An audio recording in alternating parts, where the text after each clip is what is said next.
word got out. Like if you seen a dude and it's like, yeah, his name was B-Boy, like B-Boy Noodles. We'll look at him and everybody that was a B-Boy, that motherfucker, he swinging the beat, right? Everybody's like, yeah, because he's scared of us. Uh-huh. Yeah. If he wasn't scared of us, even if you got smoked, when you got smoked, it was like, that's a B-Boy. A B-Boy never turns down a battle. He never made excuses. Oh, these are not, I don't got my right pants on. Yeah. You know, this jacket is, that's my jacket that I got for Christmas. It's like, bro, you tore up all your shit. Yeah. That's how you knew you was a B-Boy. Yeah, I mean, that's basically how I made a lot of my really good friends, like swells and stuff. Mm-hmm. Just showing up to that Washington Center practice that I was talking about earlier. As soon as we showed up, it's just a battle. We're like, oh, well, let's fucking battle these fucking dudes. Yeah. And then afterwards, it's like, oh, okay, these guys are real. And then, you know, they invited you. It's kind of like, you're like, oh, these guys are coming to my house. What's up with that? Let's test them or whatever. And then they go, okay, you know what's up. You're not trying to fuck shit up. This is like the welcoming ritual, I guess, is what it is. Yeah. Yeah. I think that's tight. I don't know if that really exists in breaking nowadays, though. No. I think, honestly, Kurt, a lot of the traditional foundations to be up to a point where you are a B-Boy it's like it's washed away. Like in everybody's mind, they can put on a tank top, learn how to do like a couple of 90s, they're a B-Boy. You ask them some basic questions, who's Cool Herc? Does he even break? Bro. You don't know who Cool Herc is? Yeah. You serious? Yeah. Yo, I'm the B-Boy, I'm on BC1, yo, I'm the B-Boy. I'm on the like such and such team. Who's the legendary twins? The twins? B-Boy. Yeah. Simple. Yeah. It's simple. Yeah, I was talking to someone else about this because most people, outside of the breaking world, they don't even know really breaking is even part of hip hop. And that how close, I guess how close we are to not even having hip hop.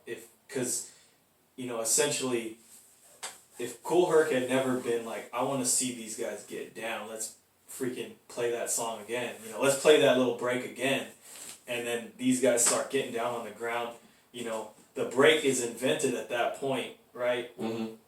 Which then revolutionizes music and creates hip-hop music. In my mind, if it wasn't for him seeing them breaking, he would have never done that. He would have never created the break, you know what I mean? And so I feel like hip-hop music owes a lot to breaking because of that. Because it could have easily been like, he maybe didn't have that idea to like play it again or whatever. Oh, let me just mix this next song. See them, they're having fun, whatever, let's dance. But I think that stroke of brilliance he had to like mix it, play it again, and then these guys go off, was what really created, is what created hip-hop music. And James Brown's a huge, probably like the biggest influence why there is like a culture, because everything he had was and the funky. And the funky. 1, 2, 3, 4, hit it. Yeah. And the funky. Huh? I said funky. And the funky. And the funky. And the funky. And the funky. So that inspired the DJs to create the breaks. Yeah. Because they was taking his sample, like Funky Drummer, I Know You Got Soul, and then it allowed DJs like to have a break beat. Yeah, because all his music wasn't like that's soul music. His music made it easy for the DJ to like music, really be creative with what when he first came out, like nobody was breaking the James Brown music, and it was until like the late 70s. The James Brown already had Say It Loud, I'm Black and I'm Proud, beep beep, say it loud. But it was just everybody was making up their dance, like the Gigolo, the Bus Stop, the Alligator, the Rock Steady, but nobody was really breaking. Until like the DJs was like, say it loud, I'm Black and I'm Proud, and the funky, and the funky. So everybody's like, yo, okay, this is both crews, let's get ready. 5, 6, 7, 8, And then that's where the culture got introduced, is because the DJs took what James Brown did, took sections of his parts of his record, and turned it into a break beat. Yeah, yeah. And that basically birthed the culture, though. Yeah, I mean, because everybody would wait for the whole song, you know? This is a man's world. And nobody was feeling it. But then when you start hearing that, that's when it set it off. Stomp your feet. Yeah. Clap, clap. Everybody's, yo, they're about to play the break. So that's the break beat, B-boy. Mm-hmm. Yeah. Yeah. Dope, dude. Well, we're at like an hour at this point, so I think we could probably wrap this show up. Okay. I know I wanted to talk to you about some other stuff, but maybe we can do a part 2. We could probably do a part 2 someday. Yeah. Is there anything you want to plug before we close this show out? Basically, I would just like to say, I encourage, like, today's generation, you know, B-boys, don't be stubborn, man. Like, it doesn't hurt you to, like, research. You know what I'm saying? Yeah, it's important to research. You know what? I see you got books. Like, Bruce Lee is a huge part of the culture, though, too, bro. Yeah, those are all, like, a huge collection of martial arts. Yeah, like, study martial arts. Yeah. Martial art films basically inspired. Dude, that's what got me into. I mean, like, I knew what breaking kind of was, but I was always into martial arts. Me too. You know, I didn't give a shit about breaking at that point, and I would watch all these old kung fu movies, and I was like, yo, this shit is dope as fuck. And then when I started seeing how similar, like, breaking was to it, I was like, oh, dude, this is like the dance style of fucking these old kung fu movies. My style is better than yours, and then they'll flip it, hit some crazy freeze or whatever. Yeah, so I don't know. I was always influenced by those old kung fu movies. Right. So I would say, pick up a book, man. Honestly, Kurt, like, I gained all my knowledge through the book. We didn't have. We can barely catch 10 minutes on TV or breaking. But in order for me, like, to know, like, who is Staying High 149, who's talking 183, who's Phase 2, who's the TBB, like, they wasn't putting that stuff out on TV. I had to go to the library and get a book.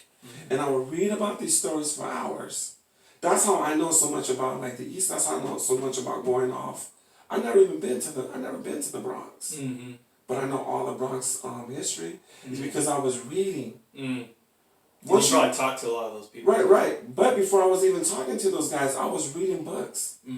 Like, I know a lot of times, you know, people say hip-hop has, like, basically 4 main elements. DJing, breaking, B-boy, MCing. Those are the 4. And everybody always say, like, the DJ is the first element. Knowledge is the first element. How can I know how to DJ if I don't even know, like, where I even put the needle down? I gotta know, like, I gotta listen to this song, hear it play out, and be like, yo, that's probably, like, the best part of the song. So in order for me to be a DJ, I gotta know why I even DJ. Or who's Sly and the Family Stone? What year is that? That's where he gets funky. Knowledge is the first element to hip hop. Before I even learned how to break, I didn't just jump on the floor and spin. I would watch kung fu movies. I would hear Bruce Lee, like when we watch Game of Death, Fist of Fury, Enter the Dragon. You know, like I would like hear him talk, and how he would say, "Open your mind." You know, you're gonna miss that wonderful glory. Yeah. When you tap the dude on the head. Yeah, he hits the kid. He's like, what? Yeah.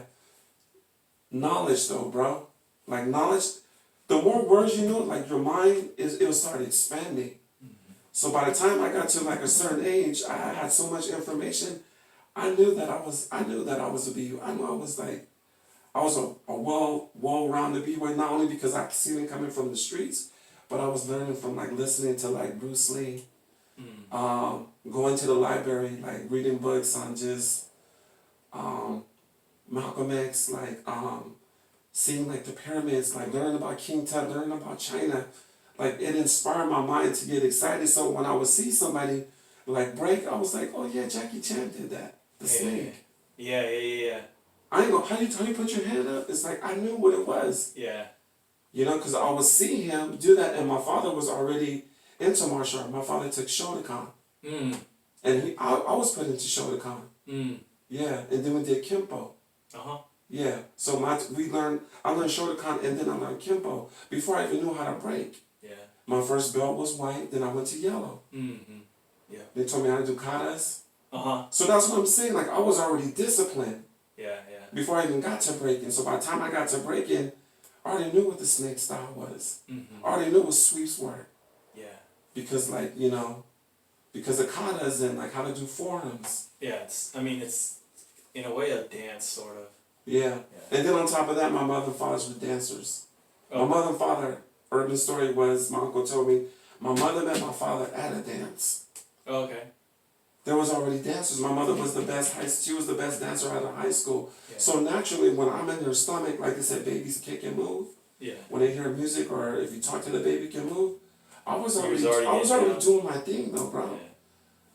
The bloodline was already in me because I was born from a dancer. Yeah. By the time I touched ground and like she would play music, I was probably already wobbling. You're like, I was already wobbling because I already have rhythm. I'm just imagining you coming out going like, let's get it. You're just I already knew. I already knew what rhythm was though, bro. Yeah. By the time I was 5, it was dancing, dancing, dancing, dun, dun. Dude, kids are like good at dancing. Yeah. To be honest, I mean, like they come out, they hear music, and they jump around and stuff, and it's like, that's rhythm. I mean, that's to me, that's breaking. Right Yeah, there. it is. It is. Like They're already rolling around, like getting on their head. They're like, I'm just gonna have fun with this and like explore like these different moves and just see. I mean, you know, it takes a little bit of I guess discipline to turn what they're doing into something that's really cool looking. But dude, the mentality they have when they're doing that right there is the right mentality to have as a b-boy and a b-girl. True. So, well, dope. I think it's been good having you on here. Where can people find you? You can find me, my main source where like everything that I put out that's current is, I have a YouTube channel, Mikey-Ice TV, and then Instagram is Mikey-Ice, MIKEYICEE 80. That's where I put up like basically all my current content and like the interviews I'm doing today. So it's Mikey-Ice 80 on Instagram, and then Mikey-Ice TV on YouTube. Mikey-Ice TV. Okay, dope. And you got all the old footage and stuff. All the old footage and brand new 2020 interviews. Yep. Legendary footage and then legendary interviews with the dudes that was in that footage. Yeah. Dope. Yeah. He's got a lot of stuff there, so guys, check it out. Thank you for being here. Thank you guys for listening. See y'all next time. Peace. All right. That was awesome, bro.